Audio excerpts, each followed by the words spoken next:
Hello everyone and welcome back to Sincerely Grace. So today I am so excited for this video because I did a poll on my Instagram. Also, if you're not following me on Instagram yet, I will go ahead and leave my name down below. I did a poll basically of what you guys wanted to see next. And this video by far won the poll. So it is how to save for luxury. And I can see why. We all want luxury items, but we don't know how to save up for them. So I am going to teach you some of my tips and tricks that work for me. And I honestly think that this could be applied towards anything in your life that you're wanting to save for. So without further ado, let's get started. So tip number one, I think, is the most important one. And it is to really analyze your spending habits. Basically, a lot incorporates in this first phase, and that would be to really take a look at how you're spending your money. So where is my extra money going towards? And 9 out of 10 times, I can guarantee it that most of it goes to food. And I know that a lot of channels and a lot of saving tips touch on this subject, but to be honest, it's because it's true. And by really looking at your finances, you can realize what you can cut out and what you basically is a necessity for you. Also, when you're looking at your finances and how your money is being spent, sometimes you realize things that you might not even be aware of. For example, a subscription that you might have subscribed maybe 5 years ago, and you did not even know that you were getting charged for it. That has happened to me, so I definitely recommend looking and analyzing at your finances and see where your money is going towards. A good tip, in my opinion, is to look at your banking statements or your online banking to see where everything is going at least once a month, just to make sure that you're not spending extra money where you shouldn't be. So another thing that goes hand in hand with analyzing your finances is breaking down your necessities versus what you actually bring in. So what I mean by this is writing down your basically gross for that month, that year, that you know you're going to bring in, and factor in your bills, your automatic bills, which include, for example, your mortgage, your car payment, your phone, your insurance. I mean, the list goes on. For example, maybe even a gardener or a cleaning lady. Just analyze what you're spending your money on. Necessities also include maybe your weekly gas, just so you can really see how much extra money you have. And that is your plain money. And yes, I mean plain money, because whenever it comes to luxury, I 100% believe you should not be going into debt. Luxury is not a necessity, so therefore you should not be using somebody else's money to pay for the luxury items. Okay, so that was my tip number one. Tip number two is really looking into what you're saving for. So like I said, this could be your dream bag. This could be maybe your first pair of designer shoes, whatever the case may be. You know what you're saving for. So tip number two is knowing exactly what you're saving for and sticking to that. So I believe I went over this briefly whenever I went over my luxury wish list for this year. So I am a strong believer of staying within your wish list and writing it down.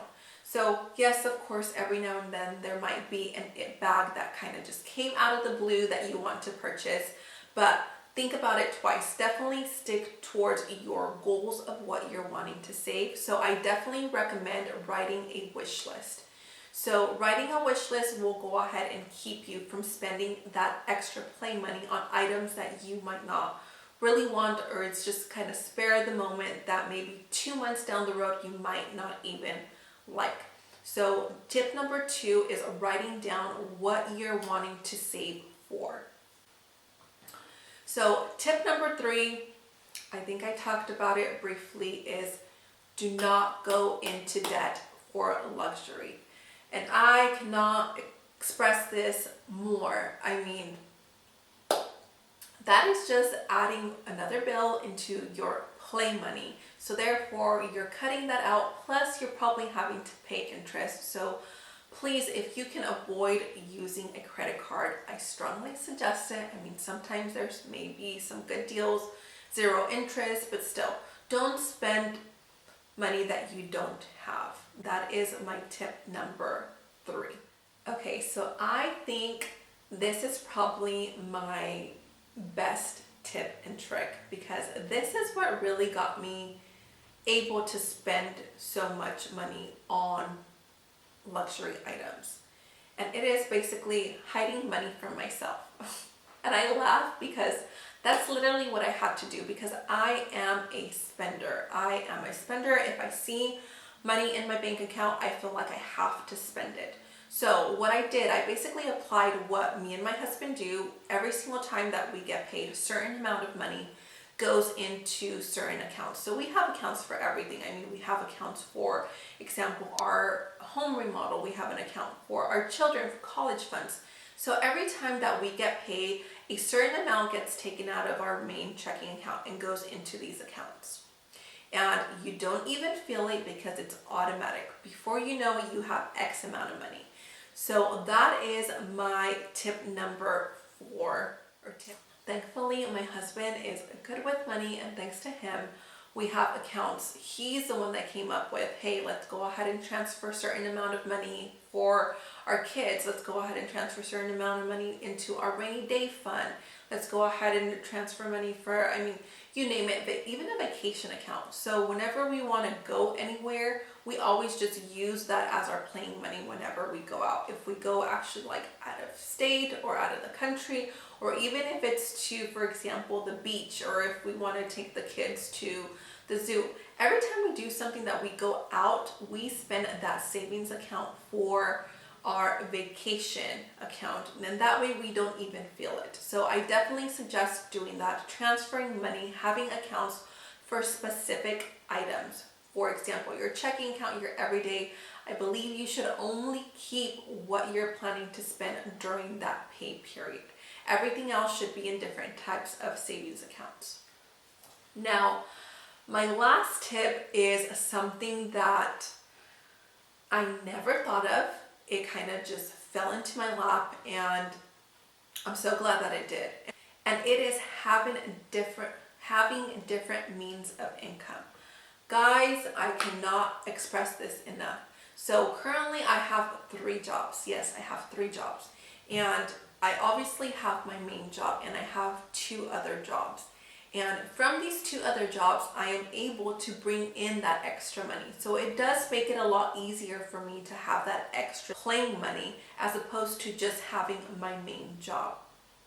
So if you're contemplating starting a side business, if you're contemplating starting a YouTube channel, even an Instagram page, and yes, you can make money off Instagram even if you don't have 20,000 followers. You can make money off of it. You just have to do your research and be smart about it.